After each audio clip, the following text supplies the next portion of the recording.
In my experience, hard work alone doesn't guarantee success. The right skills do. What skills are you missing to build and invest in yourself to become the top 1%? These aren't technical skills, but the ability to make the top 1% successful in anything they do. These are skills that elevate your thinking, attract opportunities, and future-proof your career.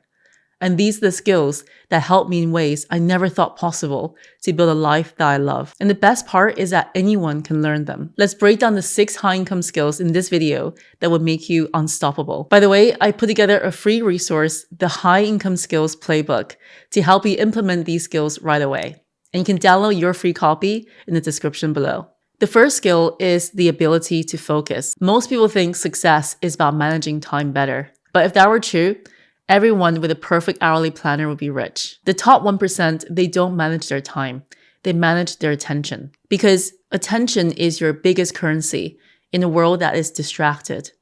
Think about it, right?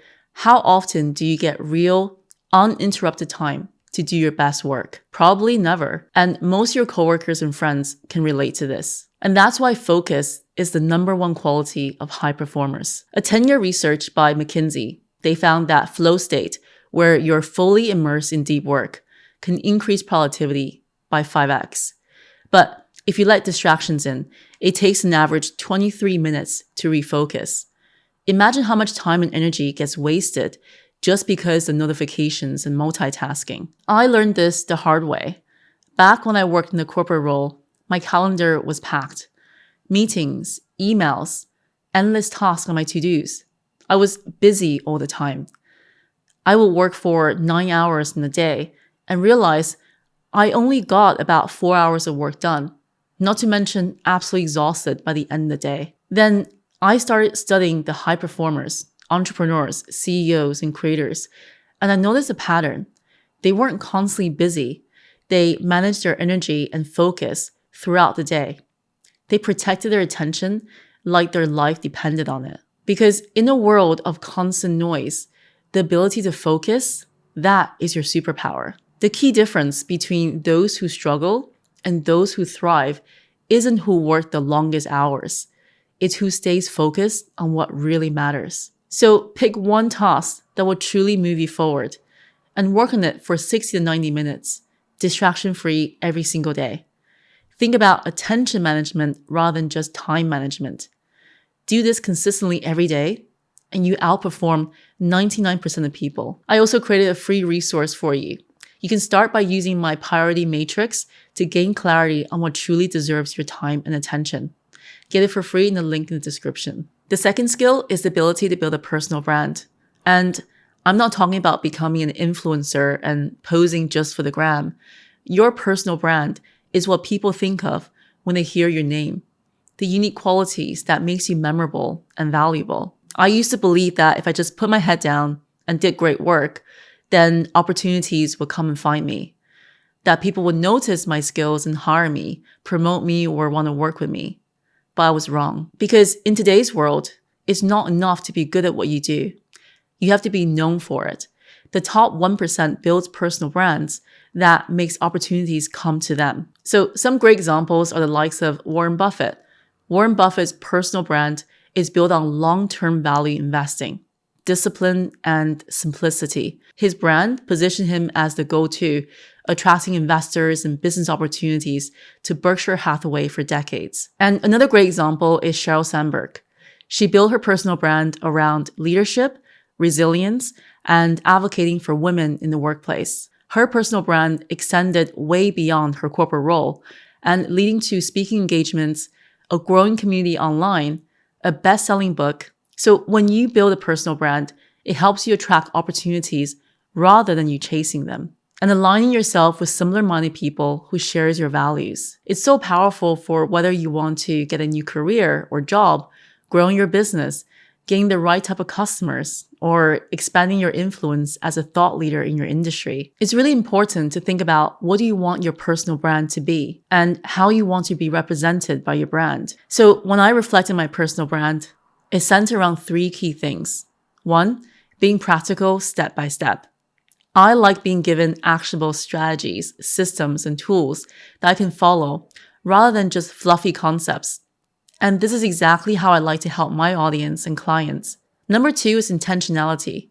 I believe in living and working with purpose, being mindful where your time, energy, and attention go.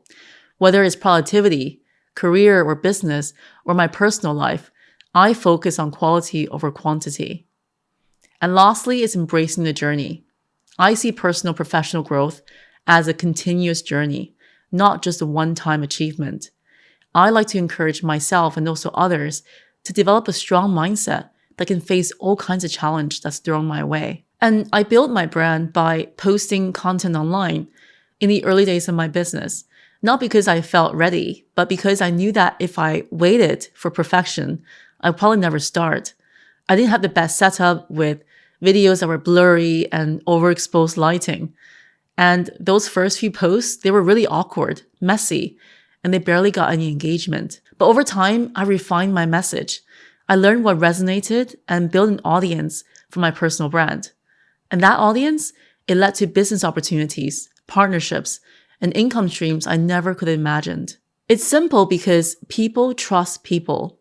They don't trust faceless companies or perfectly polished resumes. So if you can show up, share your knowledge, and help people in a way that's useful, you'll attract opportunities rather than chasing them. So share one piece of content this week about something you learned. Don't wait to feel like you need to be an expert, because right now you have lessons and insights that you can already share with the world. It can be a tweet, a LinkedIn post, a short video here on YouTube.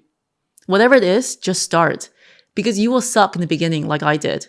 And eventually you'll look back and realize how far you had come. The third skill is marketing and sales. Everything in life is sales.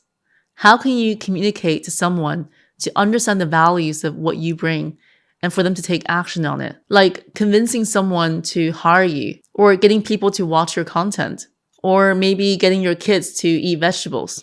I have a toddler, I'm still working on that one, and it's pretty hard. Or negotiating a raise at work, or getting your friends to watch a movie you like. When you've done that right, it's simply a really effective communication skill to make sure the right people see, understand, and believe in the value of what you have to offer. I didn't fully understand this until I worked at one of the largest advertising agencies. I saw firsthand how the best brands weren't just selling products.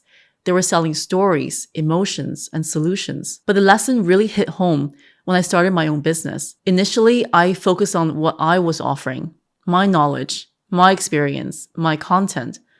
But no one buys what you do. They buy why it matters to them. So once I shifted my messaging from here's what I do to here's how I can help you, everything changed. Clients started coming to me and my audience started growing. This is because the top 1%, they know how to communicate value, not just what something is, but why it matters. So next time you have to pitch yourself, your product, a presentation, or your ideas, ask yourself, would I support this if I was on the other side? If not, you can refine your messaging and practice delivering it in the most simple and effective way. The fourth skill is the ability to develop a resilient mindset. We hit the gym to train our bodies. We track our steps, our workouts, our nutrition.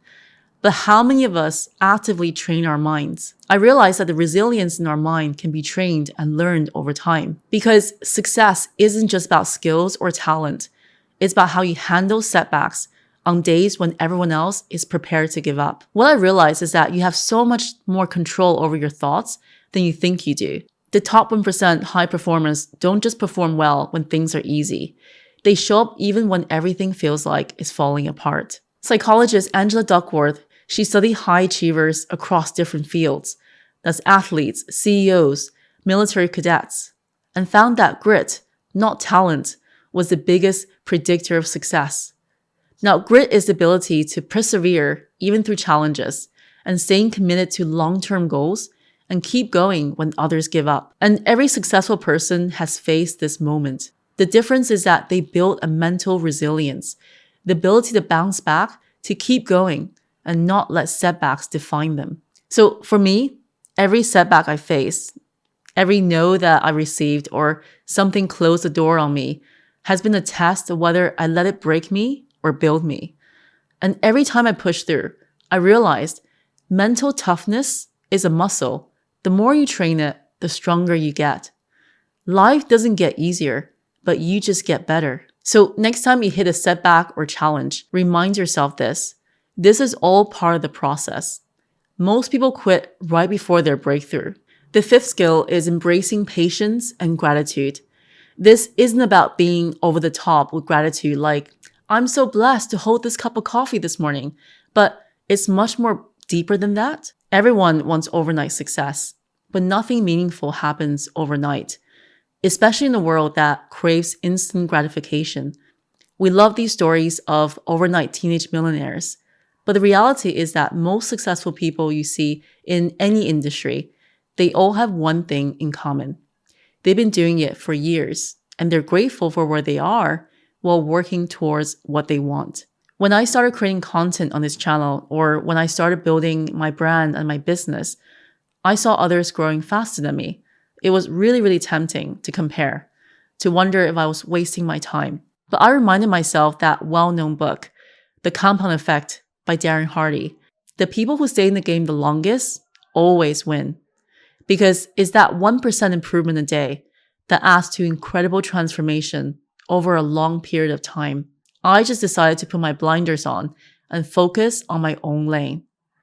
Now looking back to my journey so far, it has been one of the best things I've done for myself, not to get demotivated or distracted just because I compare myself to others when I should have compared to myself from yesterday. And here's something I hope you take away. The most successful people want to achieve their goals, but they're also deeply grateful for what they already have. And most people think is one or the other.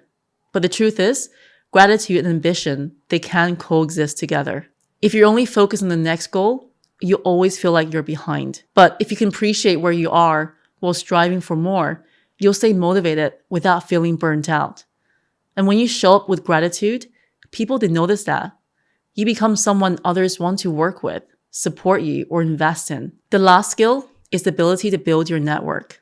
Your success is often determined by who you know rather than just what you know. And in my experience, this is very true. Every major opportunity in your life, whether it's a job, a client, or a breakthrough, it will likely come from a relationship. The top 1%, they don't just work hard. They build connections. They invest in relationships. They surround themselves with people who push them higher. Because your environment really influences who you become, as they say. You are the average of the 5 people that you surround yourself with. And the most successful people, they practice giving instead of always asking. This is also backed by research by psychologists like Adam Grant. He studied the role of generosity in networking and career success. He found that people fall into 3 categories. So first is the takers, people who always try to get something without offering value. And then we have the matchers, people who trade favors, expecting something in return. And lastly, we have givers, people who help others without immediate expectation of a return. So you're probably thinking, givers would get taken advantage of, right? But Grant's research, he showed that givers also give rise to the top of success in the long run. And why does this happen? Because they're building trust, goodwill, and strong networks, people who really want to help them back.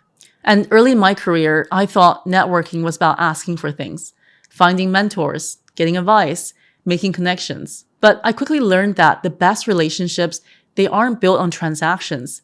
They're built on trust. So instead of looking for what I could get, I started focusing on what I could give. And whether that's sharing knowledge, helping others with their projects, or connecting people in my network together. If you're the kind of person who adds value, helps others, and builds real connections, your network will open doors for you. Doors that you could never open alone. Most people, they will never do this. But if you do, you won't just make more money or become more successful. You'll invest in your future and design a dream life on your own terms. So these are the 6 high-income skills that anyone can learn. And which of these resonated with you and are you working on right now?